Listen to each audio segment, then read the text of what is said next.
Tiap tahun, seri X dari Poco ini selalu ditunggu ya. Ya minimal buat para fans mereka sih. Karena kita semua tahu beberapa seri X yang pernah mereka rilis bisa dibilang cukup fenomenal. Tapi berbeda dengan seri-seri sebelumnya, versi baru ini punya desain yang menurut saya lebih simpel dengan desain duotone. Artinya ada dua warna di bodi HP ini. Pokoknya udah nggak ada lagi desain dengan frame kamera yang gede ya. Seperti HP-HP Poco sebelumnya. Untuk HP ini, desain kameranya itu sangat low profile sekali karena kalau kita lihat kameranya itu cuma dua gitu. Dengan setup kamera utama dan kamera ultrawide. Udah nggak ada lagi tuh bulatan-bulatan kamera palsu yang biasanya selalu ada di HP-HP asal Tiongkok. Jadi HP ini lebih jujur, tidak ada kepalsuan. Untuk build quality, HP ini lumayan oke. Waktu dipegang, feel-nya itu solid banget gitu. Walaupun material bodinya dominan terbuat dari plastik ya. Frame-nya sendiri flat, rata, itulah yang bikin feel waktu digenggam atau dipegang tuh terasa cukup enak gitu. Dengan grip yang bagus. Berat HP ini cuma 195 gram dengan ketebalan yang hanya 8,3 mm.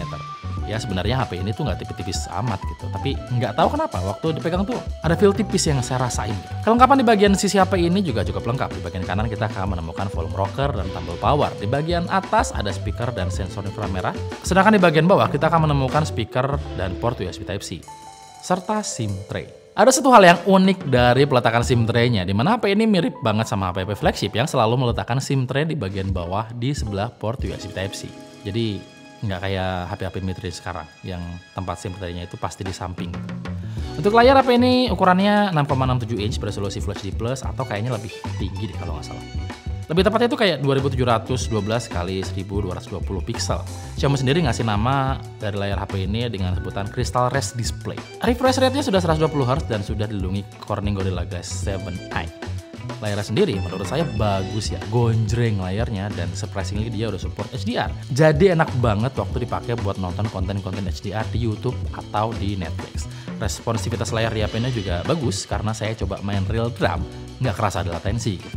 Visibilitas di bawah sinar matahari juga menurut saya bagus untuk sebuah HP mid-range. Bahkan di tabel spesifikasi, katanya HP ini punya brightness sampai 3200 nits. Dimana itu tuh tinggi banget menurut saya.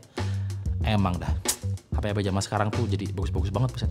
Poco juga masukin fitur wet touch yang bikin HP ini tetap bisa disentuh-sentuh dan dioperasikan walaupun dalam keadaan basah. Saya kering bisa disentuh-sentuh kok. Jangan. Ini tuh kerasa sepele banget kayaknya ya, tapi percaya deh, ini enak banget menurut saya. Karena banyak banget loh HP-HP menengah atau bahkan flagship yang layarnya itu jadi bego kalau kena air gitu.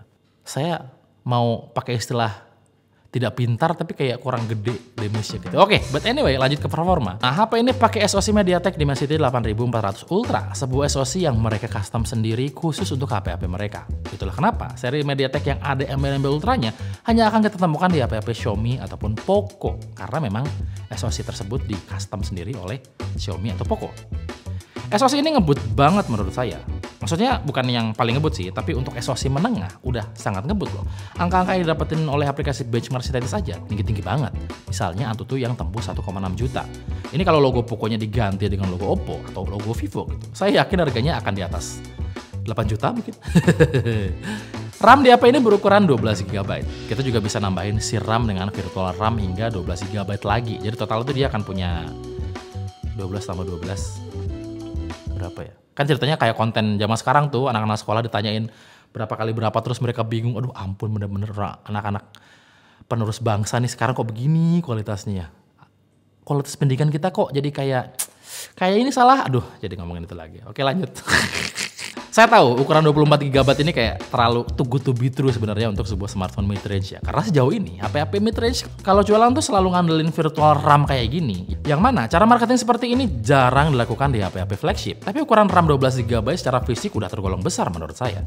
Terus storage HP ini berukuran 512 GB dengan kecepatan tulis di 694 MB per second dan kecepatan baca di 710 MB per second. Secara angka sebenarnya ini tuh ngebut banget ya, walaupun belum sengebut flagship yang normalnya ada di atas 1 GB per second. Di tabel spesifikasi juga ditulis kalau storage di HP ini menggunakan UFS 4.0 yang lazimnya kita temukan di HP-HP flagship. Gokil emang HP ini.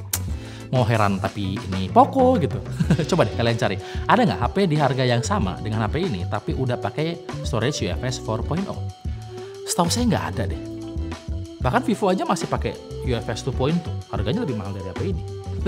Untuk kelengkapan standar seperti infrared blaster, NFC, in-screen fingerprint berjenis optikal juga bisa kita temukan di HP ini. Setup dual speaker tentu aja sudah menjadi standar hampir semua HP Poco. Saya suka banget sama kualitas suara yang keluar dari speaker di HP ini, karena suaranya menurut saya bagus ya. Cukup powerful, frekuensi low atau bassnya juga masih terasa dan nggak pecah waktu volume dimentokin. Dan terakhir untuk hardware, HP ini punya baterai yang besar yaitu 6000 mAh. Tapi bukan itu yang spesial ya. Yang spesial adalah dia sudah menggunakan baterai berjenis silikon karbon. Akhirnya Xiaomi.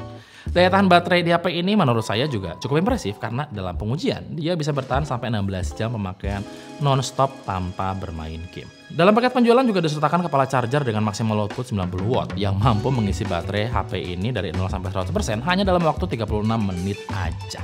Lanjut ke software, HP ini pakai HyperOS 2 atau 2 yang berbasis Android 15. Secara tampilan masih terlihat gitu-gitu aja sebenarnya, nggak ada yang beda dari versi-versi sebelumnya. Tapi yang keren adalah pihak Poco berani ngasih jaminan 3 kali update OS dan 4 tahun security upgrade untuk HP ini. Berani ngasih jaminan update OS banyak 3 kali atau 3 versi ini menurut saya sebuah hal yang istimewa ya. Karena nggak semua brand Tiongkok bisa melakukannya. Dan seperti HP-HP kekinian, Poco X7 Pro ini juga dilengkapi dengan berbagai macam fitur berbasis AI, anjay, Artificial Intelligence. Fitur berbasis AI ini banyak kita temukan di software. Contohnya ada AI Notes, AI Recorder, AI Interpreter, AI Subtitle, AI Gallery, sampai Circle to Search. Yang normalnya hanya kita temukan di HP-HP flagship. Saya curiga nanti next ada AI pinjol, jangan-jangan. Jadi untuk software menurut saya cukup nyaman dan hampir nggak ada komplain ya. Saya bilang hampir karena ya saya masih sering nemuin notifikasi-notifikasi iklan yang cukup mengganggu ya, terutama yang berasal dari aplikasi Get Apps. Tapi ini mudah diatasi ya, solusinya tinggal matiin aja notifikasi dari aplikasi tersebut. Selesai. Terakhir kita bahas soal kamera, yang mana kamera di HP ini terasa sangat-sangat low profile sekali menurut saya. Kita tidak akan menemukan kamera beresolusi ratusan megapiksel dan kita juga tidak akan menemukan sensor-sensor nggak jelas gitu kayak makro atau depth atau yang lain-lain gitu. Total hanya ada 2 kamera di HP ini. Kamera utama beresolusi 50 megapiksel dan sudah dilengkapi dengan OIS, sedangkan kamera keduanya berjenis ultrawide dengan resolusi 8 megapiksel. Di kondisi terang, HP ini bisa menangkap foto yang cukup bagus menurut saya dengan detail yang oke, warnanya cukup akurat dan cukup pop up gitu warnanya. Dynamic range-nya juga nggak sempit menurut saya gitu. Karena beberapa bagian di foto ini tuh bisa di-highlight dengan cukup baik gitu. Terutama untuk bagian-bagian yang gelap ya. Fotonya cukup tajam tanpa terlihat ada proses over sharpening yang terlalu berlebihan. Over sharpening itu proses di mana foto dibuat terlihat lebih tajam dari aslinya gitu. Pada akhirnya malah jadi aneh gitu. Terlalu computerized sekali fotonya. Di kondisi low light, kualitas fotonya sedikit menurun, tapi menurut saya masih cukup oke dan terlihat masih sangat layak diupload di media sosial. Detailnya masih cukup baik, intensitas noise-nya juga belum masuk kategori mengganggu ya. Ya pokoknya untuk sebuah HP menengah, kualitas low light-nya itu menurut saya masih cukup oke lah. Punya lensa ultrawide tentunya akan sangat menyenangkan karena nggak semua HP mid-range punya jenis kamera ini. Tapi rasanya juga saya sulit untuk berekspektasi lebih terhadap kamera yang resolusinya hanya 8 megapiksel. Karena kalau kita lihat dalam kondisi terang, walaupun fotonya cukup oke dengan warna yang juga nggak terlalu jauh dari lensa utamanya, tapi fotonya terlihat kesulitan untuk nangkap detail ya. Concernnya mungkin memang cuma detail aja sih, karena hal-hal lain itu cukup aman gitu. Kayak misalnya distorsi lensa yang nggak kelihatan gitu, misalnya salah satunya. Intinya aman lah si lensa ultrawide-nya. Tapi itu untuk kondisi terang ya, karena kalau kita coba ambil foto ultrawide dalam kondisi gelap, kualitas fotonya jadi menurun drastis ya, dimana fotonya minim detail, terus noise-nya juga lebih terlihat berhamburan gitu. Saran saya sih mendingan nggak usah ambil foto LED pakai kamera ultrawide deh, karena fotonya juga agak sedikit useless gitu. Burik lah pokoknya.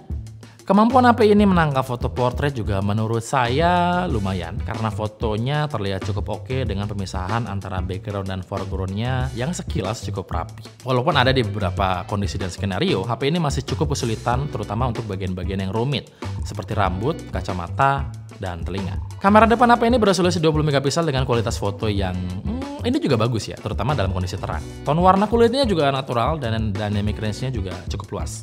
Untuk foto portrait dengan kamera depannya sendiri juga menurut saya cukup bagus. Ya pokoknya sesuai ekspektasi lah. Kamera depan apa ini?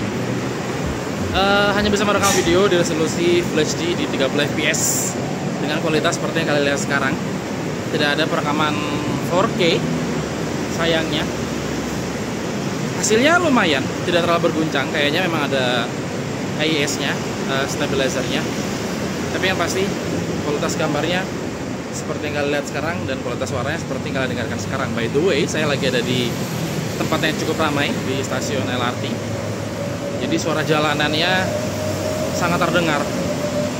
Dari situ kalian bisa tahu bagaimana kualitas dari mikrofon di HP ini menangkap suara di kondisi yang cukup berisik.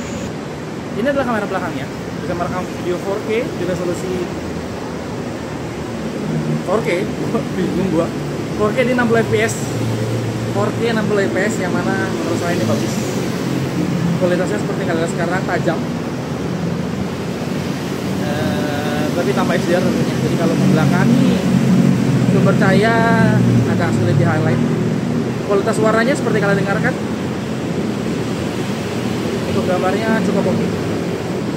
Jadi kesimpulannya, menurut saya HP ini bagus banget ya untuk harganya. Hal ini yang mungkin menurut saya akan bikin kompetitor mereka kesulitan untuk bersaing ya. Banyak banget hal-hal kecil yang mungkin tidak akan kita temukan di HP lain dengan harga segini. Dan kita semua tahu, hal-hal kayak gini tuh biasanya cuma Xiaomi dan Poco yang bisa ngelakuinnya. Intinya kalau kalian punya budget 4 juta sampai 5 juta dan pingin punya HP yang nyaman, enak dipakai dan bisa diandelin segala kondisi, saya yakin HP ini adalah salah satu yang terbaik atau mungkin satu-satunya pilihan yang terbaik yang bisa kalian beli. Jangan lupa kalau mau aman dan nyobain langsung si HP, bisa langsung datang ke Erafone terdekat ya, karena di sana kita bisa hands on dulu sebelum memutuskan untuk beli atau enggak si HP ini. Menurut kalian gimana HP ini? Tulis pendapat kalian di kolom komentar di bawah ya.